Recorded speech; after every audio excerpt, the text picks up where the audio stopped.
बिस्मिल्लाहिर्रहमानिर्रहीम। अस्सलाम वालेकुम नाज़रीन, आप देख रहे हैं प्रोग्राम द लास्ट आवर। मैं हूं यासिर रशीद और स्टूडियो मेरे साथ मौजूद हैं सीनियर तज्ज़ियाकार राना मोहम्मद अजीम साहब। नाज़रीन, आज जो सेनेट का इजलास हुआ है उसमें हुकूमती प्लान के ऊपर अपोजिशन ने शोर शराबा किया। डेप्यूटी वज़ीर आज़म इसहाक़ डार साहब ने कहा कि ये कोई तर्ज़ अमल नहीं है हाउस को चलाने का।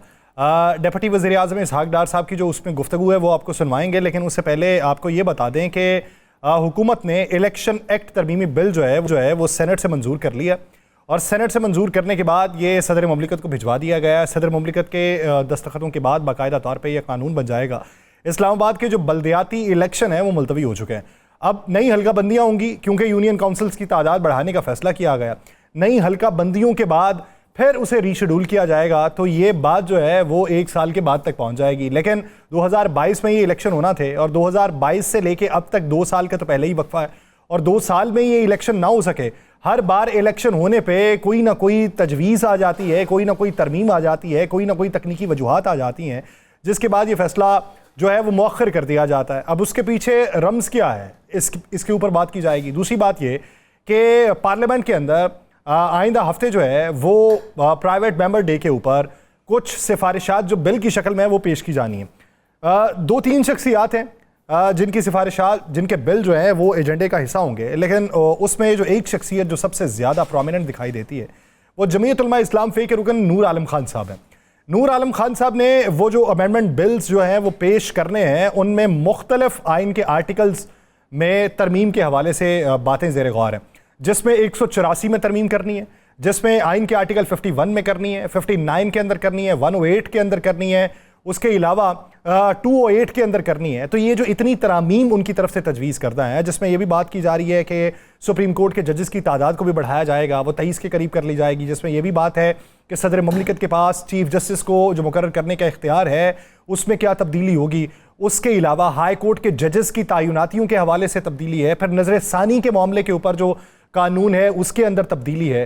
तो ये जो सारी तब्दीलियों की बाज़गश्त इस वक्त सुनाई देती है, इसके पीछे हुकूमत किस हद तक कमज़ोर या मजबूत दिखाई देती है और क्या ये तमाम तर जो चीज़ें हो रही हैं ये आसिफ अली जरदारी और मौलाना फजल रहमान की मुलाकात के बाद का नतीजा है या उससे पहले ही ये तजवीज़ करदा थी। इसके ऊपर बात करेंगे। राना साहब की तरफ बढ़ते हैं। राना साहब, समझते हैं कि ये जो आज सेनेट से इलेक्शन तरमीमी एक्ट मंजूर हुआ है, कितना बच जाएगी हुकूमत? बिस्मिल्लाहिर्रहमानिर्रहीम। अस्सलातु वस्सलामु अलैका या सय्यदी या रसूलल्लाह, अस्सलातु वस्सलामु अलैका या सय्यदी या हबीबल्लाह, ताजदार ख़त्म नबूवत जिंदाबाद जिंदाबाद। भाई हुकूमत के पास ना, हुकूमत अभी कोई एक ऐसा एक्ट ढूंढने की कोशिश कर रही है जिसमें ये आ जाए, कोई ऐसी तरमीम आ जाए कि जिसमें ये हो कि ताहयात इलेक्शन नहीं होंगे और जो हुकूमत मौजूद है ये ताहयात रहेगी। आप देख लीजिएगा, वो एक्ट ले आएँ, उसे सेनेट भी मंजूर कर लेगा, उसे पार्लियामेंट भी मंजूर कर लेगी। अगर सेनेट के आगे भी कोई अदारा होगा जिसके लिए मंजूरी ज़रूरी होगी वो भी मंजूर कर लेगी, क्योंकि अब हुकूमत के पल्ले कोई एक ऐसी चीज़ नहीं है कि वो किसी एक इलेक्शन में चले जाएं। ये तो कौमी सूबाई असम्बली के इंतखाबात की बात करते थे, इनके पल्ले तो बल्दियाती इलेक्शन लड़ने के लिए भी कुछ नहीं है। क्या अब ये नौबत आ गई है और ये पाकिस्तान की तारीख में मैं समझ तो शायद पहली दफा ऐसी नौबत आई है कि इक़्तिदार में हुकूमत हो, जोर में हुकूमत हो, एक पेज पर हुकूमत हो और उसके बावजूद बल्दियाती इलेक्शन से भाग जाए। इन्होंने कौमी इलेक्शन क्या लड़ना है, इन्होंने सूबाई इलेक्शन क्या लड़ना है, और ये तो अंजुमन ताजरान के इलेक्शन से भाग रहे हैं। इनके बस चले तो हर उस इलेक्शन से ये भाग जाए जो इलेक्शन किसी कि मैं समझता हूं जिसमें इनके मुकाबले में कोई बंदा हो भी ना। आप बात करते हैं कि इसमें हुकूमत, मैं तो कह रहा हूं ये ला रहे हैं एक बिल ऐसा जिसमें ताहयात हुकूमत इनकी हो, गलियां हो या सोनियां विच कले यार मेरे, ये तो वो लेके आना चाह रहे हैं यासर साहब। आप सोच में नहीं, आपके तस्वर में भी नहीं, इनके बस में है कुछ नहीं। मेरा ख्याल है इनमें से सब बंदों ने ना, एक बंदे ने एक चीज बांटी हुई आपस में। हाँ भाई, कितनी देर करनी है भाईजान, असी 20 साल करने ने, ਉਹਦਾ बिल तैयार कर, वो लब नहीं आइन बंदा आप ही बना छड़। ये तो आलम है इनका। और फिर जब इनके लोग आते हैं, आके तकारीर फरमाते हैं तो कहते हैं सा बात आपको मैंने कल भी कही थी, एक इनके पास चीज है, कोई दुनिया की दूसरी चीज नहीं है। पीटीआई है, पीटीआई नहीं है, पीटीआई जिंदा है, पीटीआई मर गई है, पीटीआई को फलाह हो गया है, अलीमा खान को फलाह हो गया है, इमरान खान को फलाह हो गया है, पीटीआई में ग्रुप बन गए हैं, पीटीआई में ग्रुप नहीं बने। बस एक ही बात है, आज हराम है किसी एक वजीर ने आकर ये कहा हो, मासवाए मोहसिन नकवी साहब के किसी एक वजीर ने आके कहा हो कि जनाब ये जो कल जुल्म हुआ है इसके खिलाफ सारे इकट्ठे हो जाए।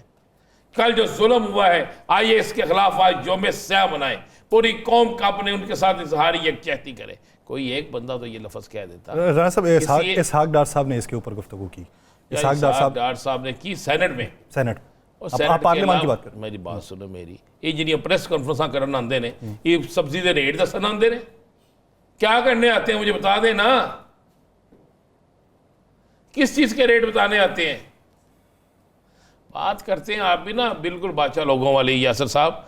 मैं कह रहा हूं कि इनके पास बिल नहीं तो आप बना के दे दें इन्हें, मुझे बता दे, मैं इनको बिल बना के दे दूं यार। कौन सा? बिजली का? बिजली का बिल तो इन्होंने हमें दिया ही दिया हुआ है, वो बिल बना के दे दे जिसमें ताहयात इनकी हुकूमत रहे। मुझे तो पीटीआई का कोई बंदा नहीं मिला भाई। आज मिलता ना कोई मुझसे कहना यार आप अपना ना 28 का जलसा जो है ना 8 का जलसा वो कच्चे के इलाके में रख ले। आगे बैरिस्टर उमैर नियाजी साहब पाकिस्तान नए साहब से रिक्वेस्ट करते हैं ना कि अपना जलसा कच्चे के इलाके में रखें, कम से कम पुलिस वहां पहुंच जाएगी ना, इनके बंदे पकड़े ना पकड़े, कच्चे के डाकू शायद पकड़े जाए। बैरिस्टर उमैर नियाजी साहब पाकिस्तान तहरीक रहनुमा, वो हमें ज्वाइन कर चुके हैं। नियाजी साहब बहुत शुक्रिया आपके वक्त का। नियाजी साहब बात हो रही है प्राइवेट मेंबर डे के ऊपर, ये तमाम बिल मुतारिफ करवाने की जिसमें मखसूस नशिस्तों का भी मामला है, जिसमें तनासुब भी तब्दील करना है, जजेस की तैनाती के हवाले से भी तरीक़ाकार है, तादाद बढ़ाने के हवाले से भी है। वो यूं लगता है कि जैसे पूरा एक नया दिबाचा मुतारिफ करवाया जाएगा। क्या प्लानिंग होगी पाकिस्तान तहरीक इंसाफ की इस पे और मौक़िफ़ क्या होगा? अच्छा, जहाँ तक मौक़िफ़ का ताल्लुक़ है, देखें आइनी तरमीम कोई ये आम लेजिस्लेटिव बिजनेस नहीं है। एक कॉन्स्टिट्यूशन एक डॉक्यूमेंट है जो 1973 में बड़े कंसेंसस से बना, और अब आइनी तरमीम आप उस मौके पे करना चाहते हैं एक ऐसे मैंडेट के साथ जो mandate in it self disputed है। एक फॉर्म 47 की गवर्नमेंट है जिनके वोट ही अपने नहीं है, ठीक है, जिनको बिठाया गया है, जिनको लाया गया है। अगर वो आइनी तरमीम करेंगे, इस कॉन्स्टिट्यूशन के साथ छेड़छाड़ करेंगे तो वो किस तरह से सस्टेन करेगा? तो हमारा इस पर तो वाज़ेह मौक़िफ़ है कि इनके पास ये इख्तियार ही नहीं है। बाकी जिस तरह नंबर गेम है, नंबर गेम बज़ाहिर अभी इनके पास नहीं है, मगर ज़ाहिरी बात है इनको लाने वाले इनकी दोबारा से सहूलत कारी करेंगे, नंबर पूरे करने की कोशिश करेंगे। मगर इंशाअल्लाह ताला तहरीक इंसाफ पूरी उम्मीद है कि ऐसी कोई साजिश इस आइन के ख़िलाफ़ कामयाब नहीं होगी। जो मैं आगे कह रहा था यासिर को कि यासिर यार मुझे आज वैसे पहले दिन है तो कोई तहरीक इंसाफ का साथी नहीं मिला, नहीं तो रोज़ाना मुलाकात हो जाती थी। आप अपना 8 तारीख का जलसा कच्चे के इलाके में क्यों नहीं रखते? कम से कम डाकू ही पकड़े जाएं,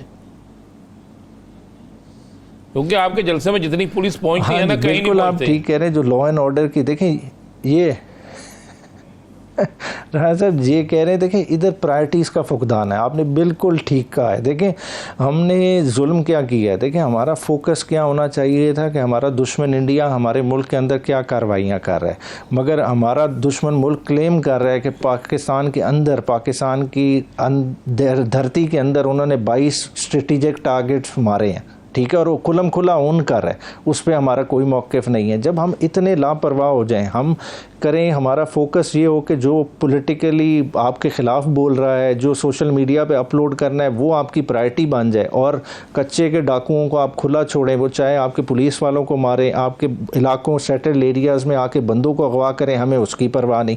बलूचिस्तान का उठा के देख लें, ठीक है ना, कि शनाख्ती कार्ड देख के को वो कार्रवाई 5 मिनट की नहीं है कि पहाड़ से उतरे मार के चले गए, वो घंटों पे मुहित है, ठीक है। थाना जरगमाल बनाया गया, पूरा एक कट ऑफ रहा, किसी ने नहीं देखा क्योंकि प्रायोरिटी नहीं है। इसी तरह आप अगर मोटरवे की सूरत हाल उठा लें, सी पैक अब आपका एक इम्पॉर्टेंट वाइटल लिंक है जो इस वक्त चालू हालत में।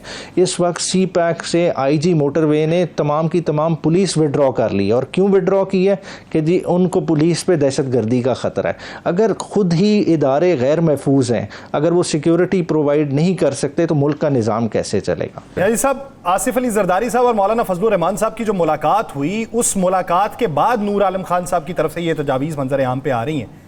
आपको लगता है कि मौलाना जो हैं वो आपके साथ मुलाकात करने के बाद उधर भी हामी भर चुके हैं? अच्छा देखें, जो तरामीम अब आनी है ना, उसमें अगर आप देखें तो वो डायरेक्टली टारगेटेड होंगी जुडिशरी और इलेक्शन कमीशन के हवाले से। और मौलाना साहब ख़ुद जिस तरह अभी तक का उनका पोस्चर रहा है, वो ख़ुद इसी से डसे हुए हैं। ठीक है, वो ख़ुद एहतजाज कर रहे हैं कि 8 फरवरी का इलेक्शन फेयर नहीं हुआ। अगर उन्होंने अपनी सियासत को मुकम्मल तौर पे ख़त्म करना है तो वो उनके साथ हाथ मिला लें, मगर मेरा नहीं ख्याल कि इस मौके पे वो ऐसी गलती करेंगे, क्योंकि मौलाना साहब ने जो 8 फरवरी के बाद पोस्चर रखा है, उन्हें पता है कि एक अच्छा साइजेबल चंक वोट का इस दूसरी तरफ मौजूद है और वो तहरीक इंसाफ के साथ उसी वोट बैंक के लिए कम्पीट कर रहे हैं। अगर वो नैरेटिव छोड़ते हैं तो वो सिंगल हैंडेडली स्पेस किसके पास रह जाएगी? तहरीक इंसाफ के पास। तो मेरा नहीं ख्याल कि वो एक छोटी फेवर के लिए अपना इतना बड़ा पॉलिटिकल नुकसान करेंगे। अच्छा मेहर साहब, 8 को जलसा हो रहा है या 8 की सुबह हमें अचानक खबर देनी है कि जलसा कैंसिल हो गया? अभी अच्छा देखें, ये जो जलसा कैंसिल हुआ उसके मुहर्रिकात चीज़ें आपने सारी सामने देख ली। आज़म सवाती साहब का बड़ा कैटेगोरिकल बयान आया और जो उन्होंने खान साहब का मौक़िफ़ दिया कि मैं ये 22 तारीख का जलसा कैंसिल कर रहा हूँ इस वजह से कि मैं अभी एक वक्ती कंसेशन दे रहा हूँ मुल्क के उस वक्त के हालात को मद्देनज़र रखते हुए, और साथ ही साथ जो मुबारक सानी का केस वो रिव्यू पिटिशन सुप्रीम कोर्ट में लगी हुई थी, तो उस तरह की कोई ऐसी फ़ज़ा नहीं चाहते थे कि कोई टेंशन बन जाए। ठीक है, तो 8 फरवरी की उनकी कैटेगोरिकल इंस्ट्रक्शंस है कि होना है, और ये अब लीडरशिप का भी इम्तिहान है। और लीडरशिप मैं नहीं समझता कि इस स्टेज पे आके अब उससे पीछे हट सकती है, क्योंकि पीछे हटेंगे तो ये बोथ वेज़ नुकसान होता है, क्योंकि बार बार कॉल ऑफ करने से आपका वर्कर आपके अगेंस्ट एंटेगनाइज हो जाता है, वो फिर वोकल होके आप ही के ख़िलाफ़ बोलता है। तो मेरा नहीं ख्याल कि इस दफ़ा क़यादत ये मौका देने लगी है। यही सब ये जो खैबर पख्तूनख्वा में पै दर पे तब्दीलियाँ हो रही हैं, एक्शन हो रहा है, आतिफ खान साहब पार्टी ओहदे से हटा दिया गया, मिशाल यूसुफजई को हटा दिया गया, और भी शख्सियात को हटाया गया, फिर कुछ लोगों की शकील खान की हिमायत करने पे या अदम एतमाद करने पे वज़ीर आला की, उनको भी पार्टी ओहदों से हटाया और तब्दीलियाँ की जा रही हैं। इसका असर कारकुनान तक पहुँचेगा या नहीं पहुँचेगा? अच्छा जी, कारकुनान पे तो मैं नहीं समझता, क्योंकि कारकुनान और इस वक्त लीडरशिप के दरमियान एक डिस्कनेक्ट है। डिस्कनेक्ट मैं इस सेंस में कहूँगा कि कारकुनान देख रहे हैं इमरान खान की तरफ, और उनका फोकस खाली है कारकुनान का इमरान खान की रिहाई। और ये जो ऊपर वक्ती तौर पे चपकलिश बनी हुई है, ये उनको नहीं अफेक्ट करती, ना उनके मोराल को अफेक्ट करती है, मगर ये पार्टी की इंटरनल वर्किंग को ज़रूर इफेक्ट करती है। और मेरी तो यही तजवीज़ होगी, ये छोटे डिफरेंसेस होते हैं, ठीक है, इसको बड़े आराम से सेटल भी किया जा सकता है, ठीक है, मगर ये है कि इशू को चाहिए, जो सीनियर लीडरशिप है उन्हें स्टेप फॉरवर्ड करना चाहिए और रिकन्सिलिएशन करानी चाहिए। क्योंकि देखें, जब आप चल रहे होते हैं मौक़िफ़ डिफरेंट होते हैं और पार्टी के अंदर होते हैं, मौक़िफ़ की वजह से डिफरेंस ऑफ ओपिनियन ज़्यादा बढ़ जाता है, तो फासले कम कराना ये लीडरशिप का ही काम है। तो मेरा ख्याल है कि लीडरशिप बैठी भी हुई है, कल से इस चीज़ पे काम कर रही है, और इंशाअल्लाह ताला दोनों को जल्द इकट्ठा भी बिठा दिया जाएगा। अच्छा, शकील खान और अलीमीन गंडापुर साहब को, अली अमीन और आतिफ खान साहब को इंशाअल्लाह ताला। लेकिन आज तब्दीलियाँ हो गई हैं ना, कल की बैठी हुई कमेटी है लेकिन आज तब्दीलियाँ हो गई। हाँ जी, वो ये कल रात हुई हैं, कल रात हुई वो रीजनल। उसके बाद हमारे MNA अरबाब शेर अली, वो भी पेशावर के प्रेसिडेंट थे ना, उनके भी जगह पे ओहदे पे बंदे रिप्लेस किया है, तो वो ये चीज़ें चली हैं।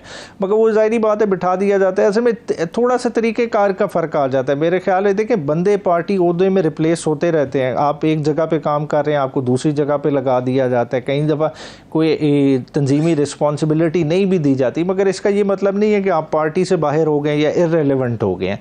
तो वो जब पार्टी लीडरशिप सीनियर बंदे हैं, असद कैसर साहब, ये लोग आपस में, उमर अयूब साहब, ये इंटरवीन करेंगे तो इंशाअल्लाह ताला ये जल्द हल हो जाएगा। अच्छा नियाज़ी साहब, ये बताइए कि कल की जो हड़ताल है, बहुत सी सियासी जमातों ने उनके साथ इत्तेहाद करने की या हिमायत करने का ऐलान किया हुआ है। क्या आप अपने वर्कर्स को कल एहतजाज पे माइल करेंगे, हड़ताल की हिमायत सिर्फ ज़बानी तौर पे करेंगे या कोई स्ट्रेटजी और? अरे कल की जो हड़ताल वो तो ताजरों की है ना हड़ताल जी, तो वो तो ताजरों ने करनी है। वर्कर्स बेचारे तो वो तो कंज्यूमर है ना, उसने तो दुकानों से चीज़ें ख़रीदनी होती हैं। तो ये ताजरों की हड़ताल है और ताजरों का मौक़िफ़ भी ठीक है।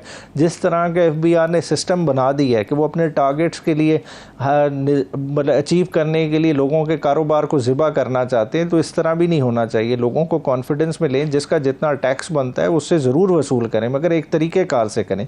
मगर अगर एक कारोबारी लॉस में है जिसके पास है ही नहीं, आप कहें कि नहीं आपने इतना हर महीने देना ही देना है, तो वो किस तरह से टारगेट पूरे होंगे। तो ये सारी चीज़ें देखने वाली हैं। तहरीक इंसाफ इस हड़ताल की हिमायत करती है?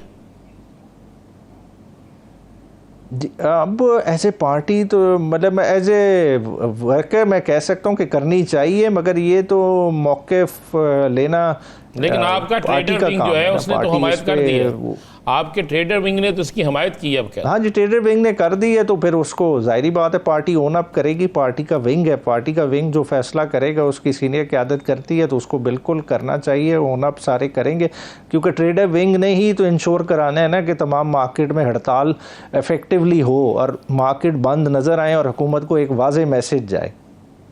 अच्छा नियाज़ी साहब, अलीमा खान साहिबा का पार्टी के अंदर तो कोई ओहदा नहीं है, लेकिन अलीमा खान साहिबा के जो बयानात हैं वो मेन स्ट्रीम मीडिया का हिस्सा बने रहते हैं। अब उन्होंने कहा है कि कोई और करे ना करे, मैं इमरान खान की रिहाई के लिए भरपूर एहतजाज करूंगी और तहरीक चलाऊंगी खुद।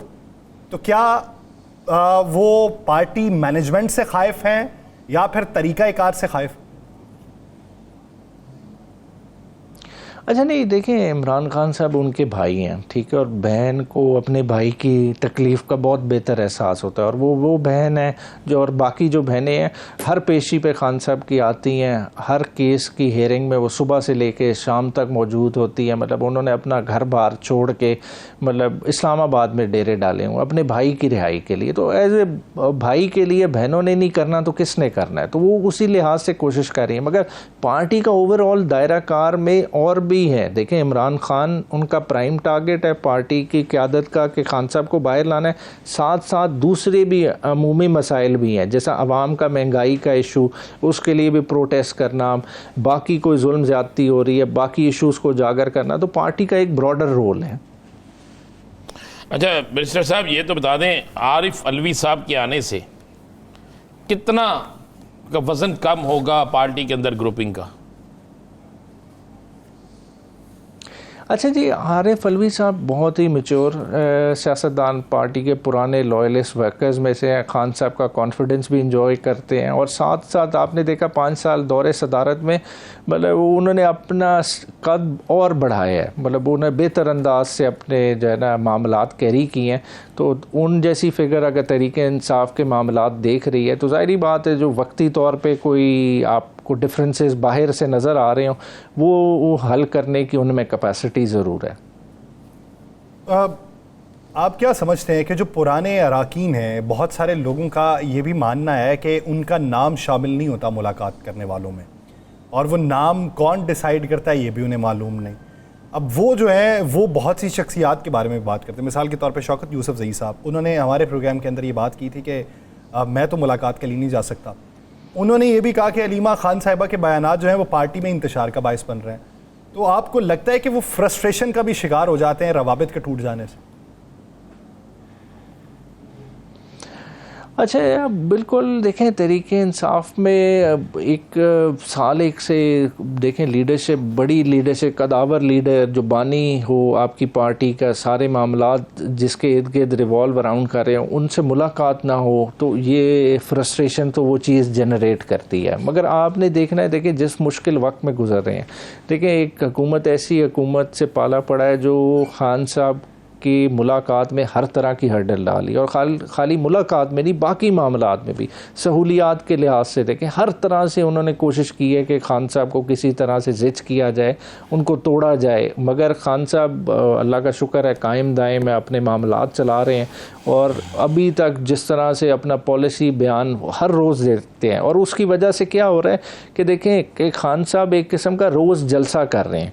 मतलब खान साहब का मैसेज आता है, वो मैसेज हाईलाइट होता है, है, उस पर रात पे डिबेट होती है, उस पर वीलॉग्स होते हैं। तो खान साहब तो अपने मकसद में भरपूर तरीके से कामयाब हो रहे हैं, मगर ज़ाहिरी बात है कि पार्टी के एंड से जो लीडरशिप है उसको उस तरह का मौका नहीं मिल रहा खान साहब से इंटरेक्ट करने का।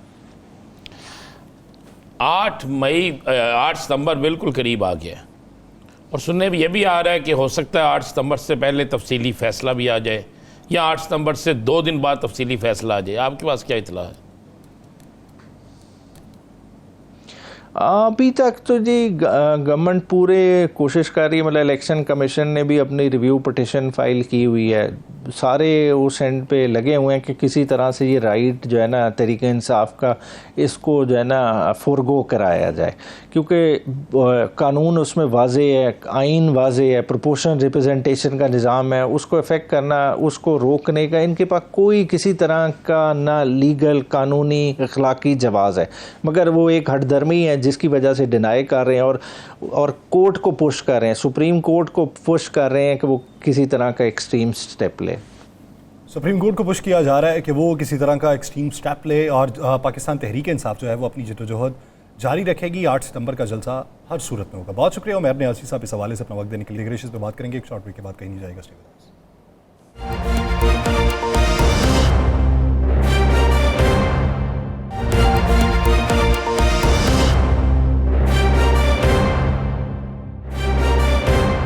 ब्रेक के बाद खुशामदीद नाज़रीन। मौजूदा सूरत हाल के जिसमें सेनेट के इजलास के अंदर मुशावरत के ज़रिए बातचीत की गई, कुछ गिले भी किए गए। इसहाक डार साहब ने उस इजलास के अंदर गुफ्तगू करते हुए क्या कहा है, पहले वो ज़रा मुलाहिज़ा करें, फिर इस गुफ्तगू को आगे बढ़ाते हैं कि आइंदा तर्ज़ अमल सियासी जमातों का क्या होना चाहिए और क्या है।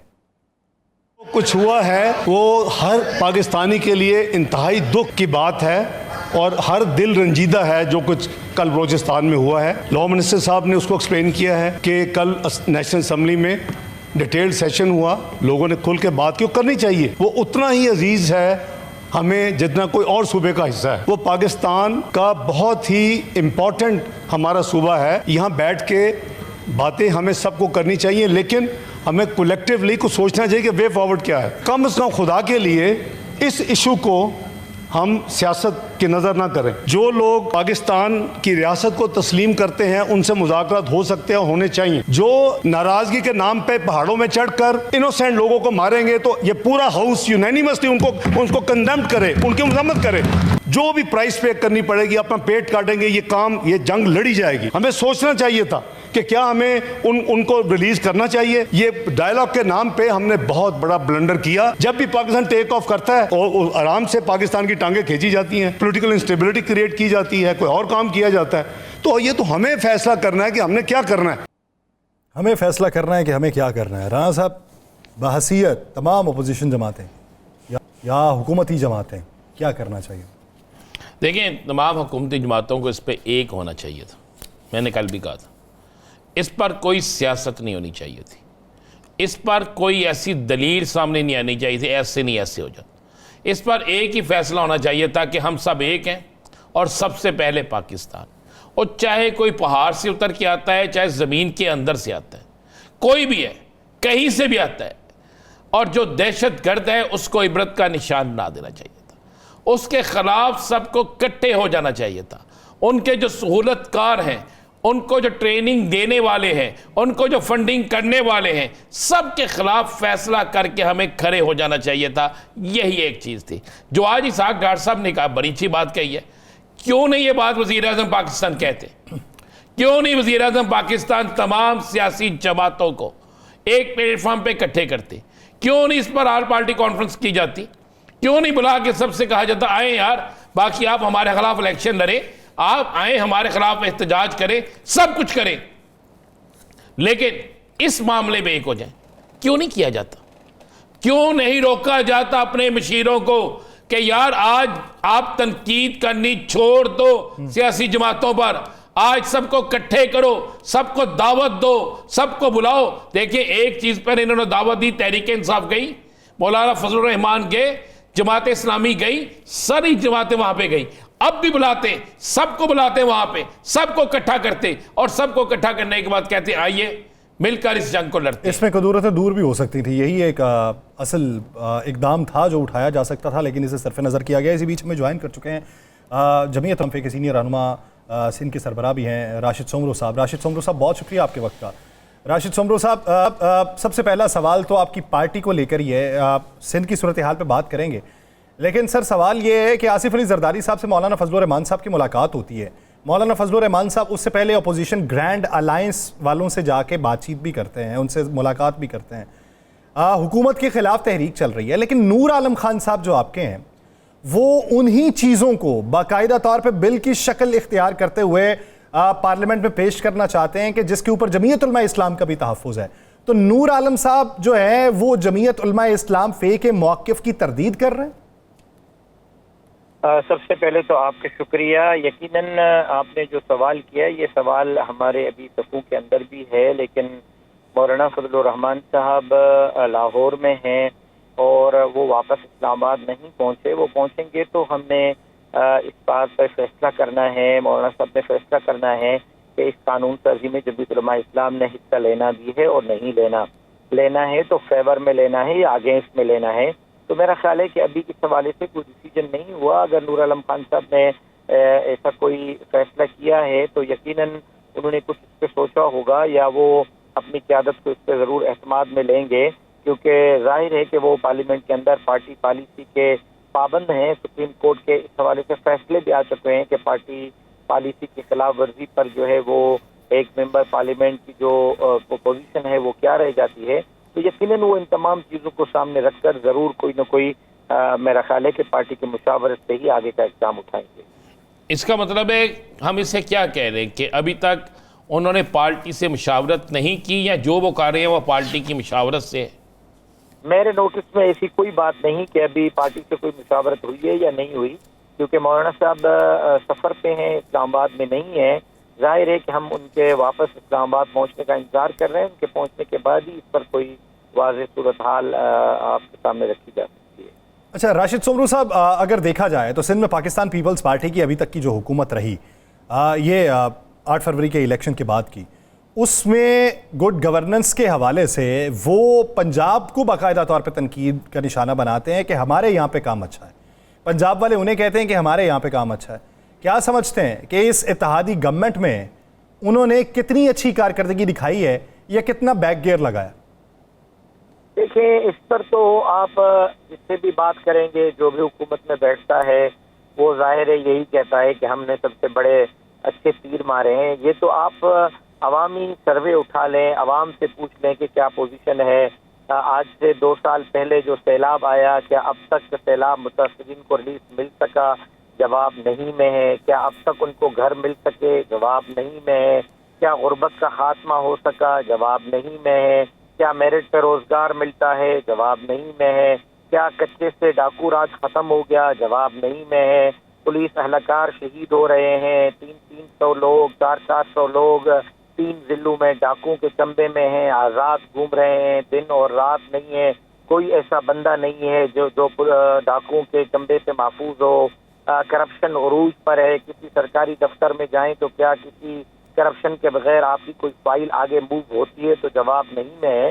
तो मुझे बताएं कि ये तमाम वो चीज़ें हैं जिसके खिलाफ हम अव्वल दिन से अवाम में हैं, स्ट्रगल कर रहे हैं। इलेक्शन में हम लड़ते हैं, 1-1 लाख वोट लेते हैं। अब आप देखें कि कश्मीर की कौमी असम्बली की सीट से 1,10,000 वोट लेते हैं और हरवाए जाते हैं। शिकारपुर की सीट से 80,000 वोट लेते हैं, हरवाए जाते हैं। लाड़काना में बिलावल साहब के मुकाबले में मैंने 80,000 वोट दिए और हरवाया गया। अभी इस वक्त इलेक्शन कमीशन में हमारे टुल की पीएस के और पन्नो आकिल के पीएस के केस लगे हुए हैं। 5-5 हज़ार के लीड से हम फॉर्म 45 लेके खड़े हुए हैं कि भाई आपने बना के दिए फॉर्म 45 देख लें, लेकिन कोई सुनने के लिए तैयार नहीं है। तो ये सूरत हाल है सिंध की। मैं नहीं समझता कि पीपल्स पार्टी इस वक्त कोई अवाम के वोटों के जोर पर वहाँ खड़ी है। अगर अवाम के वोटों के जोर पर खड़ी होती तो 25 जुलाई 2018 वाला मौक़िफ़ हम 8 फरवरी 2024 को न दोहराते। 8 फरवरी को भी मौलाना साहब का वही मौक़िफ़ है कि जाली असेंबली है, जाली मैंडेट है, अवाम का मैंडेट चुराया गया और उसके लिए हम पहले भी जद्दोजहद कर चुके हैं, अब भी कर रहे हैं।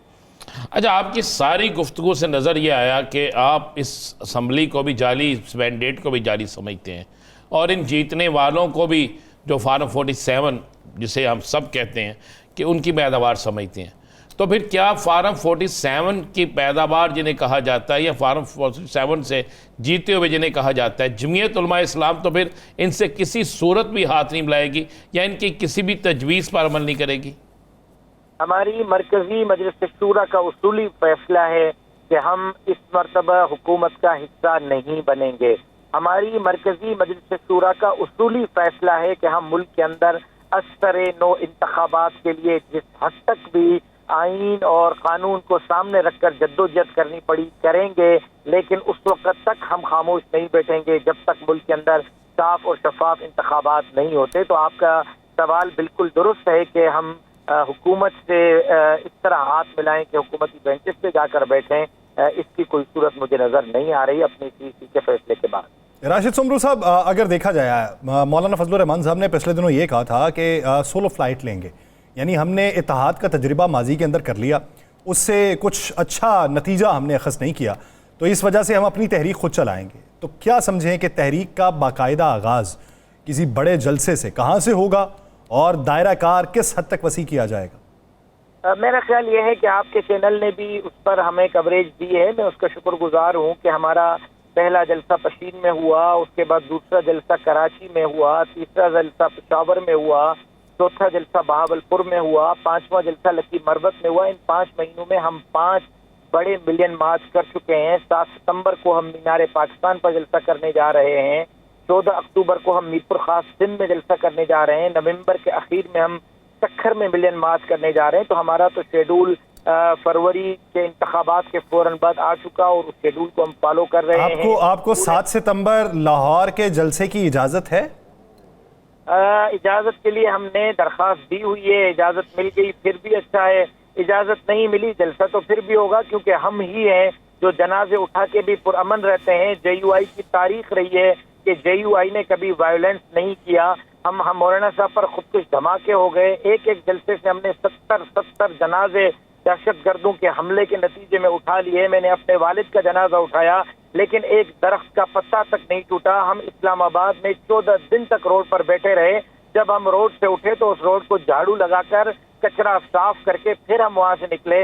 जब हम इतने पुरअमन हैं और पाकिस्तान के लिए और जमहूरियत के लिए और आइन के लिए हम मैदान में निकले हुए हैं, तो हमारा ये आईनी हक है जो हमें मिलना चाहिए। अगर कोई हुकूमत परमिशन नहीं देती है, ये उनका काम है, लेकिन किसी और जमात की तरह हम ये नहीं कहेंगे कि जलसा अनाउंस हो जाए और 5 घंटे पहले हम कह दें कि परमिशन नहीं है, जलसा नहीं करेंगे। कराची में भी हमें परमिशन नहीं मिली, हमने जलसा किया, पुरअमन था। लाहौर की परमिशन मिलेगी, हम करेंगे, नहीं मिलेगी। राशिद साहब, राना साहब आपसे सवाल करेंगे। मेरा एक मासूमाना सा सवाल है सर, उनको जलसे की इजाज़त मिल भी जाए ना तो उससे पहले भी उनकी गिरफ्तारियां हो जाती हैं। ये आप पे मंजूर नज़र क्यों हो जाते हैं कि जलसे की इजाज़त ना भी हो तो फिर भी कुछ इनायतें होती हैं, फिर भी कोई नहीं पूछता? तलख तजुर्बे हैं जो इंतजामिया ने बाकी जमातों को भी देखा है, हमें भी देखा है। हमारे यहाँ कभी किसी आर्मी हाउस पे, किसी सिविल हाउस पे हमला नहीं होता, पार्लियामेंट हाउस पर हमला नहीं होता, PTV पे हमला नहीं होता। हमारा कोई लीडर शहीद हो जाए तो बैंकें नहीं जलती, गाड़ियां नहीं जलती, लोगों के अमलाक को नुकसान नहीं पहुंचता। हम तो हमेशा पुरअमन रहते हैं। शायद यही हमारा तजर्बा है जो इंतजामिया को इस बात पे इत्मीनान दिलाता है कि JUI अगर होगी तो वो पाकिस्तान की आवाम की जान माल इज्जत और आबरू की हिफाजत करते हुए आगे बढ़ेगी। हम तो आपने देखा कि लाहौर में जब मिलियन मार्च कर रहे थे तो मेट्रो स्टेशन पर मेट्रो बसेस चल रही थी और दोनों ट्रैक पे JUI के वर्कर खड़े थे और बस नहीं रुकी थी 1 सेकंड के लिए। ये तजुर्बे और बाकी जमातों के तजुर्बे शायद मुश्किल रहे हैं। मेरा तो ख्याल ये है कि इसी वजह से इंतजामिया बाकी जमातों से कुछ ज्यादा खाइफ रहती है और हमारे पुरअमन होने से उनको जरा इत्मीनान रहता है। 2 ही जमातों से उन्हें इत्मीनान रहता है, एक आप हो गए और एक जमात इस्लामी हो गई। जमात इस्लामी पिंडी तक चली जाती है, उनको भी नहीं पूछा जाता, और आप बग़ैर इजाज़त जलसा भी कर लेते हैं तो आप पर FIR नाम की कोई चीज़ भी नहीं होती। अल्लाह करे ऐसे ही सारी तमाम सियासी जमातों के साथ हो। अभी आपने एक बात की कि बाकी सियासी जमातों के कारकुन भी हमारे कारकुनों की तरफ पुरअमन भी रहे हैं। और दरख्तों की भी हिफाजत करें, पौधों की भी हिफाजत करें, तो सबके साथ मेरा ख्याल है यही रवैया रहेगा। नहीं, हम तो दुआ गो हैं जी, बिल्कुल हम तो दुआ गो हैं कि ऐसा ही होना चाहिए। तो मैं तो कह रहा हूँ 2 सियासी जमातें हैं और बाकियों को भी ऐसा ही हो जाना चाहिए, या बाकियों के साथ भी इनकी कोई नरमी हो जानी चाहिए। और 9 मई वाले तो तकरीबन सारे पकड़े गए हुए हैं, जो नहीं पकड़े गए उनको तो जलसा करने देना चाहिए। अच्छा राज साहब, आपने कहा कि एक अपनी विल है, अपनी विल है, अपनी विल भी दिखानी चाहिए। बिल्कुल, बड़ी अच्छी बात है। सियासी वर्कर हो और जेल से डरे, फिर वो कैसा सियासी वर्कर? सियासी वर्कर हो और वो थाने से डरे, फिर ये कैसा सियासी वर्कर है? अपनी विल भी उन्हें, हमने कब कहा है कि हमें गिरफ्तार न करो? ये उनका अपना काम है, वो अपना काम करें, हम अपना काम करें। अच्छा राज साहब, आपने कहा कि एक बात तो बड़ी क्लियर है कि मजलिस शूरा ने एक फैसला दे दिया हुआ है। फिर मैं वही सवाल करूंगा, जब मजलिस शूरा ने एक फैसला दे दिया है तो उसके बावजूद भी नूर आलम खान साहब क्यों ये तीसरी दफा ऐसा काम कर रहे हैं? मेरा ख्याल है कि उसके लिए मौलाना फजलुर रहमान साहब के फैसले का हम इंतजार करेंगे, उससे कबल में इस पे कोई तबसरा नहीं कर सकता। अच्छा राशिद समरू साहब, एक आखिरी सवाल सर मेरी तरफ से ये है कि हम बारहा ये सवाल पूछ चुके हैं पाकिस्तान पीपल्स पार्टी वालों से, हमें ख़बरें मिलती हैं तो उस पर सवाल पूछ लिया जाता है। अब आपकी हावना बहुत अच्छी है सिंध की सियासत के अंदर, नज़र भी अच्छी है, क्या वज़ीर आला तब्दील हो रहे हैं? ऐसी कोई चहमगोइयाँ चल रही हैं? कहा जा रहा है कि मुतबादिल नाम भी हैं जो ज़ेर गौर हैं इस वक्त। ये मसला वज़ीर आला का मेरा ख्याल है कि नहीं है। सिंध के अंदर इक़्तिदार की रस्साकशी है और एक घर के अंदर की रस्साकशी है। अब कभी कौन भारी होता है कौन नहीं होता, लिहाजा जब एक घर की अपनी रस्साकशी है तो एज अ पॉलिटिकल वर्कर मुझे उस पर कोई तबसरा नहीं करना चाहिए। पीपल्स पार्टी को अगर मैंडेट है, जाली है या असली है या नकली है, इसको तबसरा किए बगैर ये उनका डिसीजन है किसको वज़ीर आला रखते हैं किसको नहीं रखते। ये उनकी डिस्कशन है कि किसको जो भी वज़ीर आला आएगा इससे कोई अच्छी कारकर्दगी नहीं होगी, इससे बुरी ही होगी। जो भी वज़ीर आला आएगा इससे अच्छी कारकर्दगी नहीं होगी, बुरी होगी। बहुत शुक्रिया राशिद सोमरू साहब इस हवाले से अपना वक्त देने के लिए। नाज़रीन, दिगर इश्यूज़ पे बात करेंगे एक शॉर्ट ब्रेक के बाद, कहीं नहीं जाएगा, स्टे विद अस।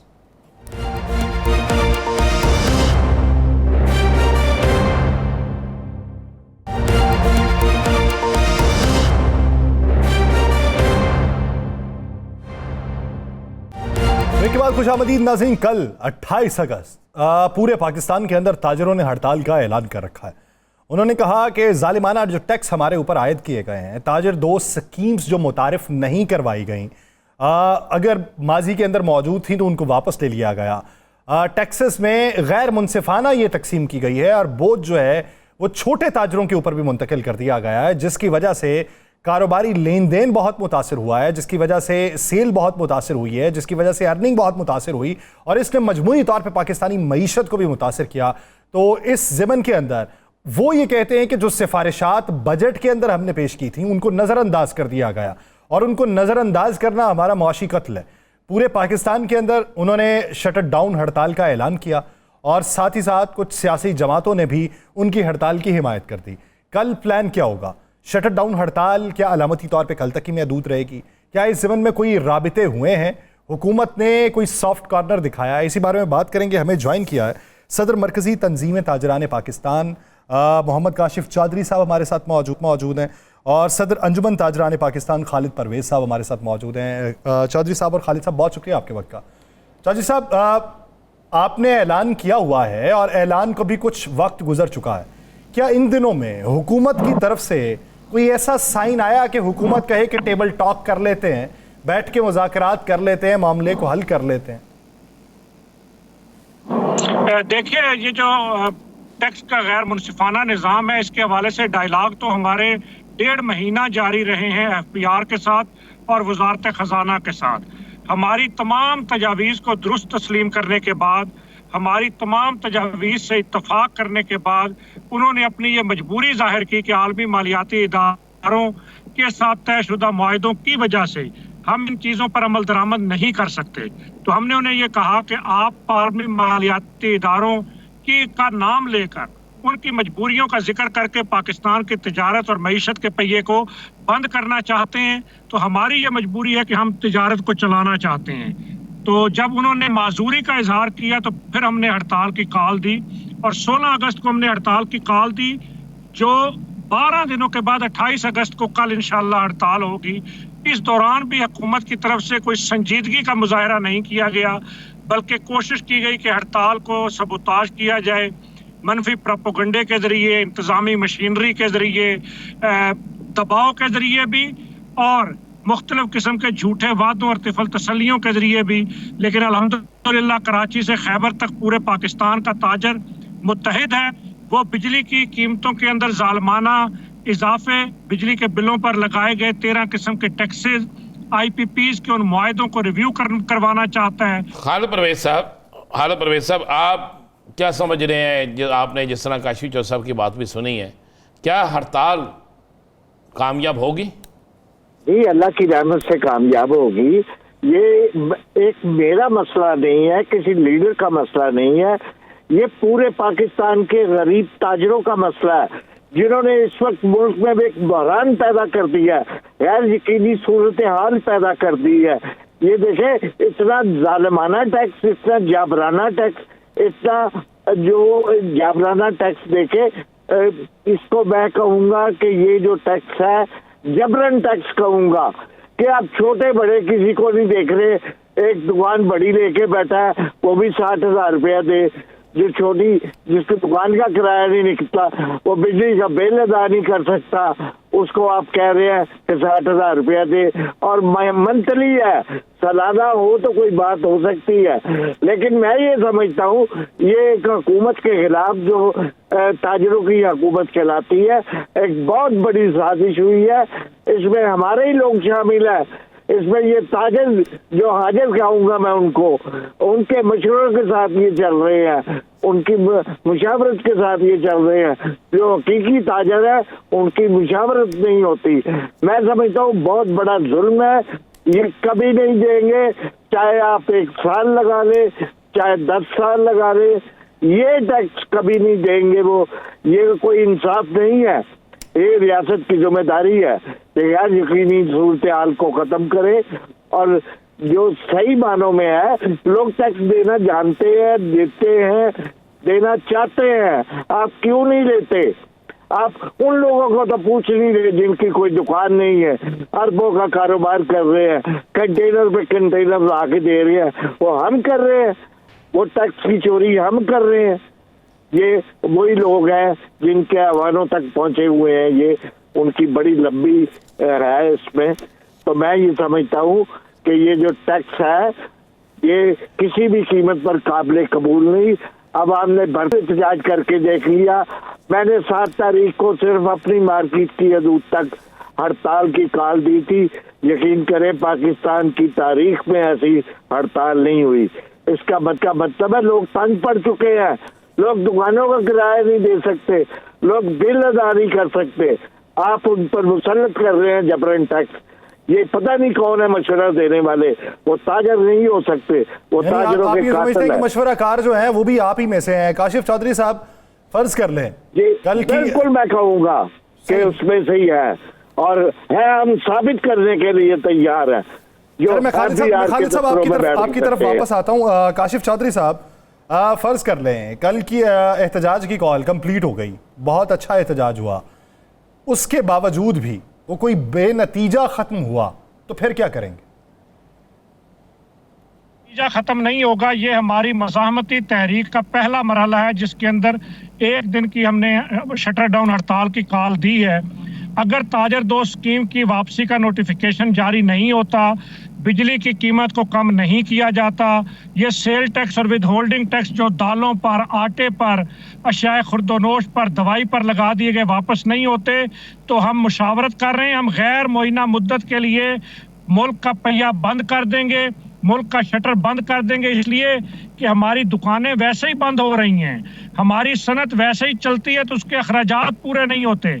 जब दुकानें अपने किराए, अपने बिजली के बिल नहीं दे पा रही, जब मेरा दुकानदार अपने बच्चों की तालीम की फीस नहीं दे पा रहा, जब वो सेहत की सहूलतों के लिए अखराजात कर नहीं पा रहा, तो फिर हमें दुकानें खोलने या सनतें चलाने का कोई फायदा नहीं। फिर हम गैर मुअय्यना मुद्दत के लिए बंद कर देंगे। काशिफ साहब, अभी मैं देख रहा था कुछ सरगोदा के ताजरों ने ऐलान किया है कि जी हमारे मुतालबात तो मान लिए गए हैं और कल हम पूरा सरगोदा जो वो खुलेगा। इसी तरह मुख्तलिफ शहरों से ये आवाज़ें आ रही हैं। क्या ये साजिश है, प्रोपेगेंडा है, क्या है? ताजरों को नाकाम बनाने के लिए हुकूमत ने के वो टाउट उनके जरिए कोशिश है कि खैबर तक कोई दुकान नहीं खुलेगी। सरगोदा के अंदर भी सरगोदा मुकम्मल बंद होगा।